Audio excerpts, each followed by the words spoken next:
मैं कर्मयोगी। हमारे इस मतदाता संघ के कुटुंब ऐप में यह एक सभा आयोजित किया गया है और मैं आप सभी को स्वागत करता हूँ अपने इस सभा में। और मित्रों, जैसे कि आज हम एक विषय लेके आए हैं हमारे इस सभा में, और आप सभी लोगों को पता होगा कि हमारे एक बिहार राज्य है और बिहार राज्य में एक बिहार सरकार का आदेश जारी हुआ है कि बिहार में जातिगत जनगणना का अपना जो है कि एक डाटा तैयार करने के लिए। तो आइए मित्रों, हम इसी विषय पे हम चर्चा करेंगे और इसी विषय पे ही हम अपने आज का यह कार्यक्रम का मुख्य केंद्र हम रखेंगे।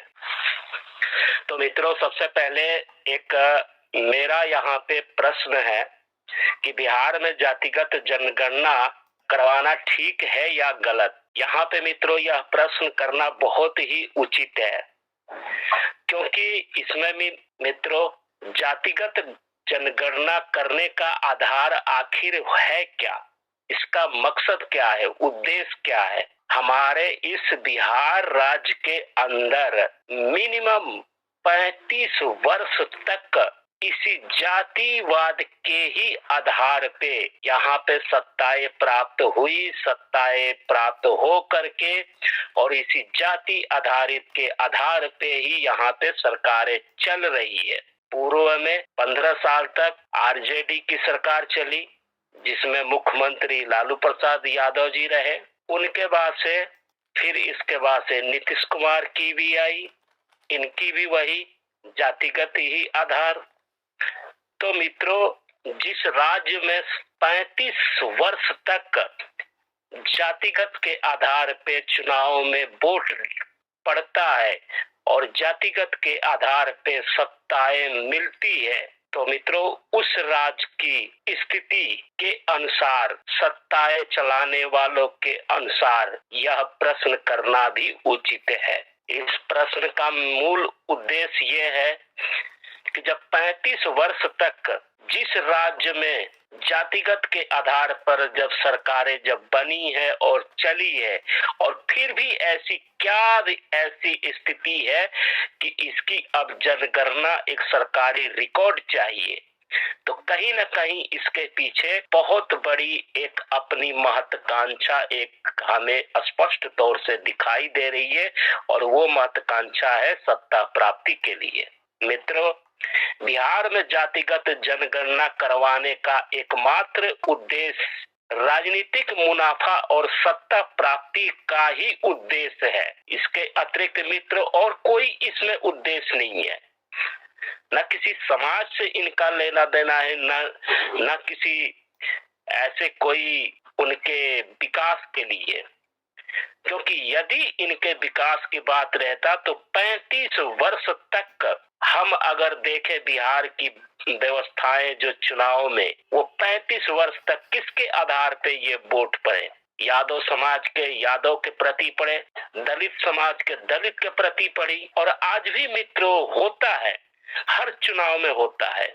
हर जातियां अपने जाति वाला को ही वोट देता है, और वही जाति के अंदर में आज भी 35 वर्ष तक कोई सुधार न हो करके, और अब ये एक सार्वजनिक कहा जा रहा है कि इनके जनगणना करके और संख्या के आधार पे जो है कि जिसकी जितनी संख्या उसके उतने प्रतिनिधि। तो मैं यहाँ पे यह पूछना चाहता हूँ कि अब तक क्या था, अब तक किसकी प्रतिनिधि है, अब तक कौन सत्ताएं चला रही है बिहार में। अब तक यही जातिगत समीकरण का ही बिहार में सत्ताएं चल रही है। तो मित्रों, इस बिहार के विषय में भी मैं एक छोटा छोटा करके कुछ कड़ियों में कुछ व्यवस्थाओं के प्रति मैं यहाँ पे भी अपना विचार रख रहा हूँ। जैसे मित्रों, बिहार की जुडिशियली सिस्टम पर बिहार के नेता कभी विचार नहीं करेंगे कि कैसे बिहार की जुडिशियली सिस्टम को सुधारा जाए। इस जुडिशियली सिस्टम जो बिहार के अंदर में ऐसा एक घटिया किस्म का एक वहाँ की जुडिशरी सिस्टम है कि नीचे से लेकर के ऊपर तक जितने भी लोग हैं सब भूखे नंगे एकदम से बैठे हुए हैं।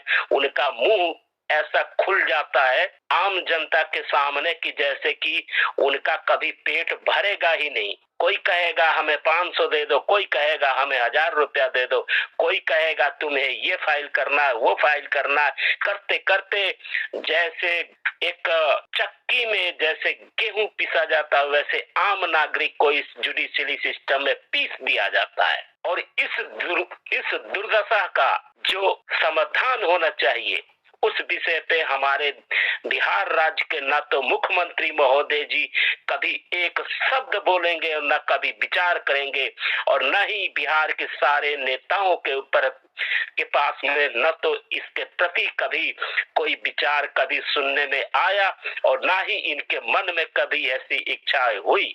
इनको बस इच्छाएं क्या थी, मैं फला जाति का हूँ, मुझे फला जाति का वोट चाहिए। इसके आगे मित्रों, बिहार की सरकारी दफ्तरों की निकम्मेबाजी रिश्वतखोरी पर कोई भी चर्चा या सुधार कैसे किया जाए, इस विषय पर मुख्यमंत्री महोदय का कोई मतलब नहीं। बस इनको जातिगत जनगणना से मतलब है, बस बिहार में जातिगत जनगणना होना चाहिए। मित्रों, इसके आगे बिहार की पंचायती कार्य व्यवस्थाओं को कैसे ठीक किया जाए, इस पर मुख्यमंत्री महोदय को कोई लेना देना नहीं है। हमारे पंचायती सभा में इतने करप्ट, इतने भ्रष्टाचार, इतने निकम्मेबाज, मुखिया से लेकर के सरपंच से लेकर के हर छोटे से लेकर के बड़े तक सबके सब बेगर पैसे का वो लोग कार्य नहीं करेंगे। कोई भी योजना हो, एक आम नागरिक, एक गरीब परिवार उनके द्वार पे चक्कर लगाते लगाते दौड़ दौड़ के मर जाएगा, लेकिन उसका काम नहीं होगा। उसका काम कैसे होगा? एक मान लीजिए, एक छोटा सा मैं उदाहरण देता हूँ। यदि आपको राशन कार्ड बनवाना है तो उसके लिए आप डीलर के पास में आप 1500 दो, तब आपका कहीं राशन कार्ड बनेगा। अन्य भी मुखिया लोग हैं, कोई योजना आए तो सबसे पहले उनको चढ़ावा दीजिए, तब आपको उस योजना का लाभ कहीं कहीं मिलेगा। तो इस विषय पे, इस पंचायती विषय पे, पंचायती व्यवस्था के ऊपर बिहार के माननीय मुख्यमंत्री या उनके सहयोगी दल, जो ये तेजस्वी यादव, ये अन्य जितने भी लोग हैं, इन लोगों का इससे कोई मतलब नहीं है। मित्रों, इनको सिर्फ जातिगत से मतलब है। इसके आगे मित्रों, बिहार में शिक्षा व्यवस्थाओं को कैसे मजबूत हो, इस पर मुख्यमंत्री महोदय का कोई लेना देना नहीं है। इनको लेना देना किस बात से है? जातिगत जनगणना। बिहार की शिक्षा व्यवस्था कैसी है, इसका भला कोई देखने वाला है? कोई नहीं है। एक बच्चों के हाथ में एक थाली पकड़ा दिया जाता है भिखमंगे की तरह, वहां पे बस खाना, वो खाने का एक उनकी एक जो है कि मानसिकता बनाई जा रही है। उनकी शिक्षा की गुणवत्ता क्या है, उनके शिक्षक की गुणवत्ता क्या है, इससे कोई मतलब नहीं है। हाँ, आपको अगर बिहार सरकार की जो सरकारी स्कूल में अगर नहीं पढ़ानी है तो आप प्राइवेट में जाइए। प्राइवेट में तो गली गली में वहां पे खुले हुए हैं। यानी कि इन शिक्षा व्यवस्थाओं से इनका कोई मतलब नहीं। बस इनका मतलब क्या है? तो भाई, बिहार में जातिगत जनगणना होना चाहिए। और कितने मूर्खता हम हैं, इनसे ज्यादा तो मूर्खता हम हैं कि मैं आए दिन सोशल साइट पे मैं वीडियो देखता हूँ और कई लोगों को मैं देखता हूँ जो हमारे समाज में कहते हैं कि हाँ ये बहुत सही है, इससे विकास हो जाएगा, जनगणना से पता चल जाएगा विकास होगा। तो भाई साहब, अभी तक 35 वर्ष तक ले जो आपने जाति आधारित के आधार पे जो अपना वोट दे रहे थे, अभी तक आपने जो जाति आधारित पे अपना वोट दे रहे थे, 35 साल से आप वोट दे रहे हैं, तो अब तक ले आपका विकास क्यों नहीं हुआ? क्योंकि आप ही के तो जाति के नेता आपने चुने। यादव हैं तो यादव को ही वोट दिए, दलित हैं तो दलित का ही वोट दिए। तो फिर आपका 35 वर्ष तक ले जैसे आपके जाति के जो नेता जिनको आपने वोट दिए 5 साल में वो करोड़पति बने, तो कम से कम आपके समाज लखपति तो बनना चाहिए। फिर आपने कैसे पिछड़े रह गए? और वही घिसे पिटे शब्द, पिछड़े दबे कुचले, आपके नेता तो करोड़पति बन गए आप ही की वोट से। तो मित्रों, यहाँ पे इस विषय पे कोई चर्चा नहीं होगी। इसके आगे मित्रों, बिहार की पुलिस प्रशासन को कैसे ठीक किया जाए, इस विषय पर मुख्यमंत्री महोदय को कोई लेना देना नहीं है, और ना ही वहाँ की सारी नेताओं से, ना ही किसी पार्टी का इससे मतलब है। बस आम नागरिक पुलिस प्रशासन के पास में पीड़ित हो तो जब जाए, धक्के खाए, चार डंडे ले, और नहीं तो झूठे मुकदमा अपने सिर पे ले करके और कोर्ट में कचहरी में दौड़ते रहे, इधर रिश्वत खिलाए उधर रिश्वत खिलाए, घिस घिस करके इस सिस्टम में मर जाए, उससे कोई इनको मतलब नहीं है। बस इनको मतलब क्या है? बिहार में भाई जातिगत जनगणना होना चाहिए। इससे क्या होगा? अल्लाह दिन का चिराग मिल जाएगा। इसके आगे मित्रों, बिहार की सरकारी व्यवस्थाओं में जन समुदायों की आवेदनों पर एक निर्धारित समय अवधियों में बिहार सरकार जनता का कार्य करे, इस विषय पर मुख्यमंत्री महोदय को कोई लेना देना नहीं है कि हाँ ऐसी एक व्यवस्था बिहार में होनी चाहिए। बस इनका क्या मतलब है? जातिगत जनगणना होना चाहिए। ये सिस्टम जाए भाड़ में, इनको इससे क्या मतलब है?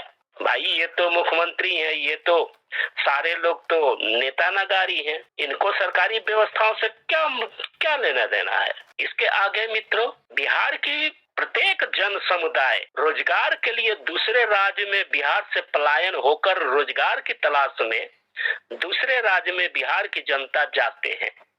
अतः बिहार की जनता को बिहार में ही उन्हें रोजगार कैसे प्राप्त हो, इस विषय पर मुख्यमंत्री महोदय का कोई लेना देना नहीं है। बस इनका लेना देना क्या है कि जनगणना होना चाहिए।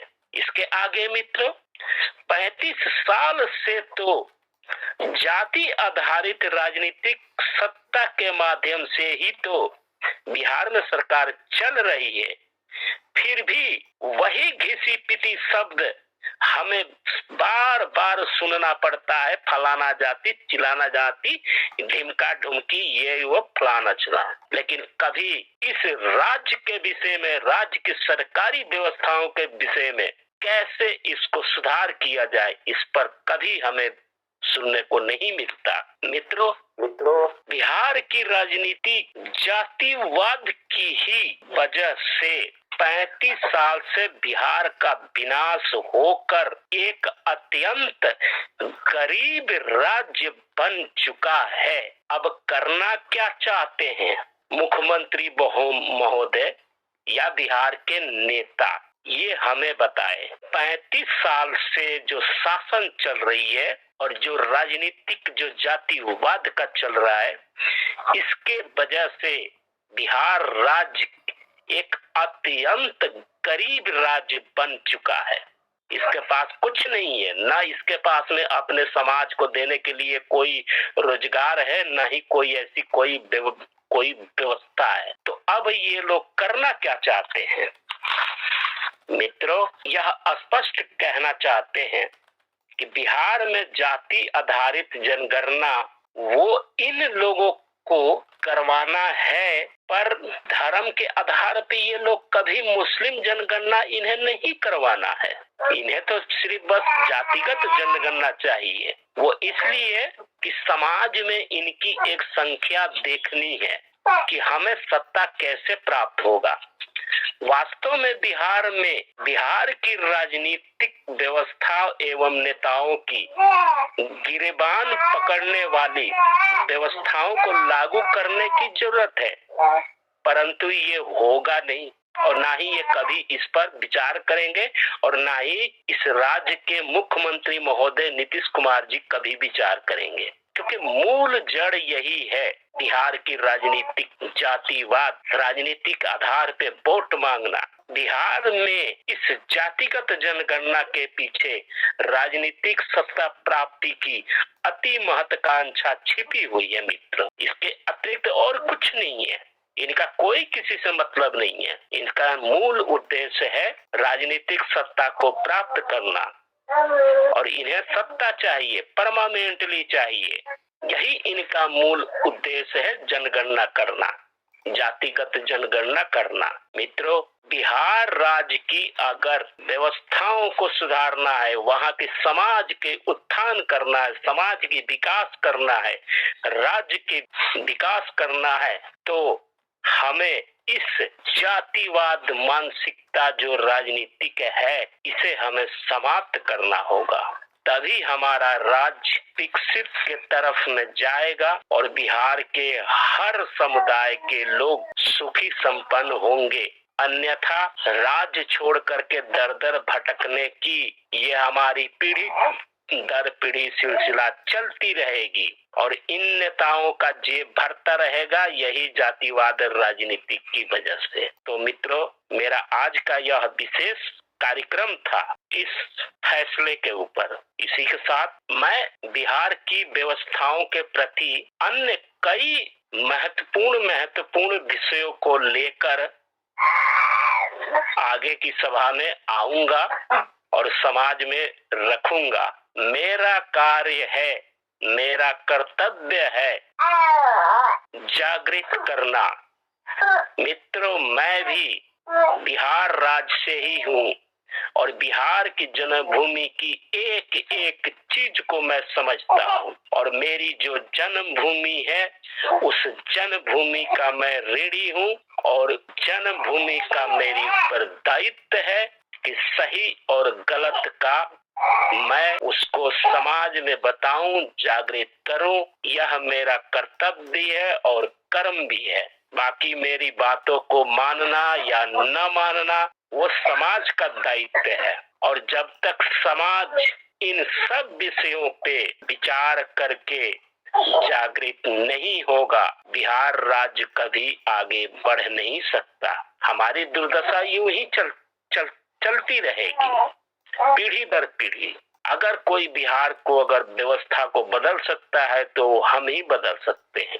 इसी के साथ मित्र, मैं आपसे विदा लेता हूँ। पुनः मैं इस बिहार राज्य की व्यवस्थाओं के ऊपर एक अलग अलग विषय लेके आऊंगा और मैं अपने समाज से निवेदन कर रहा हूँ कि हम अपने राज्य की विकास के तरफ में ध्यान दें, न कि इन नेताओं के पॉलिटिकल एजेंडे के चक्रव्यूह में हम फंसे, क्योंकि इनका स्वार्थ सिर्फ सत्ता प्राप्ति है। तो आज का मैं यह अपनी वाणी को विराम देता हूँ। धन्यवाद। हर हर महादेव।